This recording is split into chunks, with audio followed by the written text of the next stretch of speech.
Today we will discuss lecture 25 tie line control. Last lecture में हमने tie line model को देखा था कि किस तरह से आपके पास डेल्टा पी की इक्वेशन आपके पास आएगी जब हमारे पास लोड चेंज एरिया 1 में आएगा, ठीक है, और एरिया 2 में लोड चेंज आपका 0 था।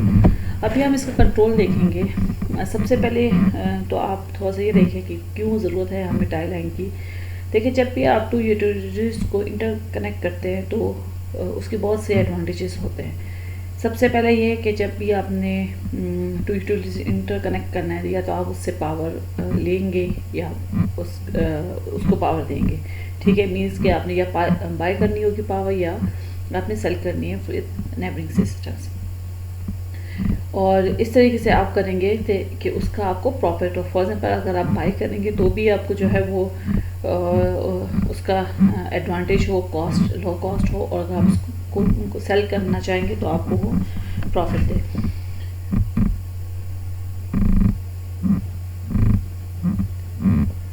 और दूसरा इसका ये एडवांटेज होता है कि फॉर एग्जांपल अगर आपका सिस्टम जो है वो टाई लाइन से कनेक्टेड है तो फॉर एग्जांपल अगर आपके पास किसी एक यूनिट में या किसी एक एरिया में अगर आपके पास फॉल्ट आता है और आपके पास वहाँ आपके पास पावर लॉस होता है तो फिर आपका जो इंटर कनेक्टेड सिस्टम है उसका ये एडवांटेज होता है कि वो आपके लोड को कंपनसेट कर लेता है। बिल्कुल ऐसा नहीं है कि आपके पास फॉर एग्जांपल एक एरिया में फॉल्ट आया तो वो उसको आपके लोड से उसको डिस्कनेक्ट नहीं कर लेता, तो उसके पास एक और ऑप्शन होता है क्योंकि इंटरकनेक्टेड है तो वो वहाँ से जो है पावर ले लेगा। तो ये भी इसका एक वन ऑफ द बेसिक आपका जो है कंसेप्ट है, और इस वजह से आपके पास जो फ्रीक्वेंसी है वो आपकी स्टेडी स्टेट में रहती है और सिस्टम आपका जो है स्टेबल मोड में ऑपरेट करता है एज कम्पेयर टू अगर आपके पास सिंगल यूटिलिटी से आप पावर ले लो। ये आपके पास 2 एरिया सिस्टम है। यहाँ पे 2 सिस्टम को शो किया गया है। ये जो लाइन्स है आपके पास ये लोड्स को शो कर रहे हैं कि यहाँ पे आपके डिफरेंट लोड्स कनेक्टेड है, और ये सर्कल जो है जनरेटर्स को शो कर रहे हैं, ठीक है। ये एक एरिया को शो किया गया, यहाँ पे सिस्टम 1 यहाँ पे इसको नाम दिया है। ये सेकेंड एरिया आपका जिस योर सिस्टम 2, दोनों एरियाज़ को हमने जो है इस टाई लाइन से कनेक्ट किया।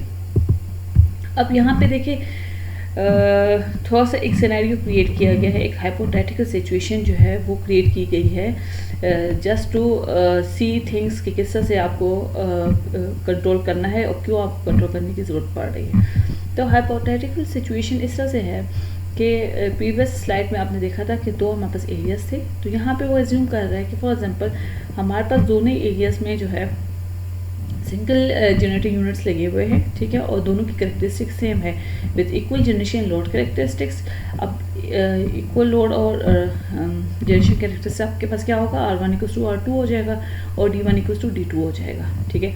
और दूसरा यहाँ पे इस हाइपोथेटिकल सिस्टम में ये ज़ूम किया गया है कि आपके पास सिस्टम 1 जो है that is sending 100 megawatt to system 2 under an interchange agreement, ठीक है। कि सिस्टम 1 जो है वो 100 मेगावाट सिस्टम 2 को सेंड कर रहा है, उनके दरमियान एक एग्रीमेंट हुआ है, ठीक है। एग्रीमेंट मीन्स कि कितना पर यूनिट प्राइस से वो उसको कर रहा है, ये कितने टाइम ड्यूरेशन के लिए और उसके लिए जो है वो 100 मेगावाट प्रोवाइड करेगा। ऑल टाइम के लिए भी कर सकता है, ठीक है, स्पेसिफिक टाइम इंटरवल के लिए भी कर सकता है, और क्या उसकी कॉस्ट या प्राइस उसकी क्या होगी। सो यहाँ पे अब वो ये कह रहा है कि for example now let system 2 experience sudden load increase of 30 megawatt. अब अगर आपके पास सिस्टम 2 में 30 मेगावाट का इंक्रीज आता है, since both units have equal generation characteristic, तो दोनों क्या करेंगे, they will experience 100 megawatt increase. 30 megawatt क्योंकि इंटरकनेक्टेड सिस्टम है, दोनों की कैरेक्टरिस्टिक सेम है, R1 R2 D1 and D2, तो इसलिए वो सेम अमाउंट ऑफ लोड को पिक करेंगे दोनों यूनिट्स, ठीक है। क्योंकि अगर 30 है तो हाफ जो है वो यूनिट 1 कंपनसेट करेगा, हाफ जो है यूनिट 2 कंपनसेट करेगा। And the tied flow line will experience an increase in flow from 100 megawatt to 115 megawatt. तो इससे क्या होगा, जब आपका जनरेशन 1 जो है उसमें 15 मेगावाट जो है का इंक्रीज आया है for to compensate this load increase, तो उसकी वजह से अब आपकी जो टाई लाइन है उसमें से चूँकि अग्रीमेंट 100 मेगावाट का हुआ था, लेकिन अब 100 मेगावाट की बजाय उसमें 150 मेगावाट जो है वो पावर फ्लो करेगी। सो अब होना ये चाहिए था, अगर आपके पास 30 मेगावाट का लोड इंक्रीज सिस्टम 2 में आया है तो सिस्टम टू ही उसको कंपनसेट करे, ना कि सिस्टम वन उसको करे, ठीक है ना। और दूसरा क्या हो रहा है कि एक तो लोड उसमें इंक्रीज़ आ रहा है, उसके जनरेशन में इंक्रीज़ आ रहा है। दूसरा उसको ये डिसएडवांटेज सिस्टम वन को हो रहा है कि टाई लाइन में से उसका एग्रीमेंट 100 मेगावाट का हुआ था, वो 100 के बजाय 115 फ्लो कर रहा है, ठीक है ना। आप उसको पे कर देंगे 100 मेगावाट के लिए, क्योंकि आपका उसका एग्रीमेंट 100 मेगावाट का हुआ था। तो आप वो आप कितना दे रहे हैं, 115 मेगावाट दे रहे हैं, सही है। तो इस पॉइंट पे इसलिए हमें कंट्रोल की ज़रूरत है, ताकि हम ये रिकॉग्नाइज़ कर सकें कि कौन सी आपके पास एरिया में फॉल्ट आया है, ठीक है। जिस एरिया में फॉल्ट आएगा उसका ही जनरेटर जो है उस लोड को कंपनसेट करेगा, ना कि दूसरा करें, ठीक है। So this could be find that if system one contracted to sell only 100 megawatt, not 115 megawatt, and its generating costs have just gone up without anyone to bill the extra cost too, ठीक है ना। What is needed at this point is a control scheme that recognizes the fact that the 30 megawatt load increase occurred in system 2 and therefore could increase generation in system 2 by 50 megawatt while restoring frequency to nominal value.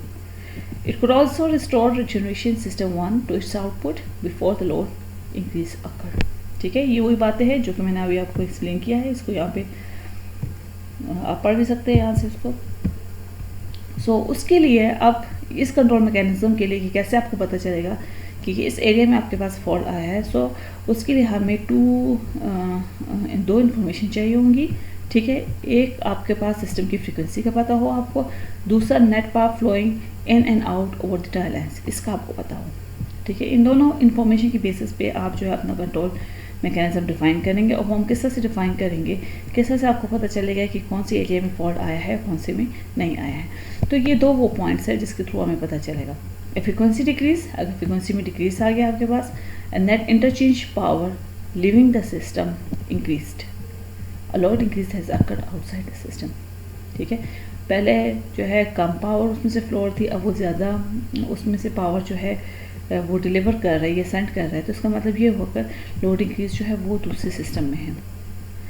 Second point क्या है, if load decrease and net interchange power leaving the system decrease, ठीक है ना। पहले वो 100 दे रहा था, 100 से वो कम हो गया, तो इसका मतलब ये हुआ कि load increase has occurred inside the system, कि अपने ही सिस्टम में जो है लोड इंक्रीज आया। So this can be extended to cases where frequency increases, ठीक है। ये आपके पास फ्रिक्वेंसी डिक्रीज के लिए है। फ्रिक्वेंसी डिक्रीज कब होगी, जब आपका लोड इंक्रीज होगा। सेम आपकी फ्रिक्वेंसी इंक्रीज होगी तो तब भी आपके पास इस तरह के दो और केसेस आ जाएंगे। सो यहाँ पे थोड़ा कुछ वेरिएबल्स को डिफाइन किया गया है। P net int means interchange power, total actual net interchange, इसमें प्लस शो कर रहा है power leaving the system, minus show कर रहा है power entering. So P net interchange schedule जो है ये आपका शेड्यूल और डिज़ायर वैल्यू ऑफ इंटरचेंज है। डेल्टा पी नेट इंटरचेंज क्या होगा आपके पास, P net interchange minus P net interchange schedule. तो आपके पास डिफरेंट केसेस हो सकते हैं ऑन द बेसिस ऑफ के लीव कर रही है, कैंडी पॉजिटिव हो रही है, नेगेटिव हो रही है, ठीक है, और नेट इंटरचेंज पावर डिक्रीज कर रही है या इंक्रीज कर। तो आप इस टेबल में देख सकते हो, माइनस मीन्स की फ्रिक्वेंसी डिक्रीज आई, पी नेट इंटरचेंज नेगेटिव हुआ, ठीक है। इसका मतलब ये हुआ कि डेल्टा पी एल वन में आपके पास एरिया वन में लोड चेंज आया है प्लस, और डेल्टा पी एल टू जो है वो 0 है। इंक्रीज जनरेशन सिस्टम वन में आपने जनरेशन को इंक्रीज करना है। प्लस का ये मतलब है कि delta P L equals to minus हो गया, delta P L two equals to 0 हो गया, डिक्रीज जनरेशन इन सिस्टम 1, ठीक है। आपका लोड डिक्रीज हो गया तो अब आपने अपनी जनरेशन को डिक्रीज करना है।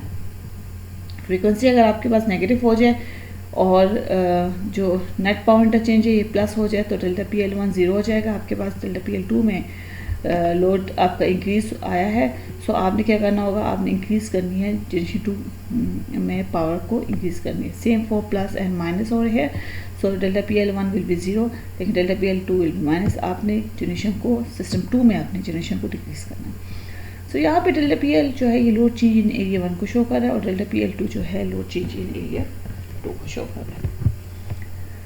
सो कंट्रोल एरिया हमें क्या करना होगा, हमें एक कंट्रोल मैकेनिज्म, ये कंट्रोल एरिया जो है वो इंक्लूड करना होगा इसी सिस्टम में, ताकि वो रिकॉग्नाइज कर सके कि कहाँ पे आपके पास जो है फॉल्ट आया है और किस एरिया के जनरेटर ने उसको कंपनसेट करना है, ठीक है। तो ये जो हमारे पास यहाँ पे टेबल में ये जो फिगर है, ये आपके पास डेल्टा ओमेगा की इक्वेशन है, और फिर ये आपके पास डेल्टा पी नेट इंटरचेंज 1 की इक्वेशन है। ये हमने टाइल लाइन मॉडल से इसको डिफाइन किया था when there was a load increase. तो ये लोड इंक्रीज के लिए उसने शो किया है आप, ठीक है। So delta P generation 1 equals to delta P L 1, ठीक है। आपके पास एरिया 1 में लोड चेंज आया है, और डेल्टा पी एल 2 जो है या जनरेटर 2 जो है वो 0 हो गया।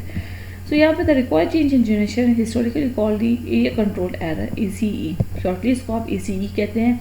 ACE is your area control error, ठीक है। ये क्या करेगा, ये रिप्रेजेंट करता है shift in area generation required to restore frequency and let interchange to desired values.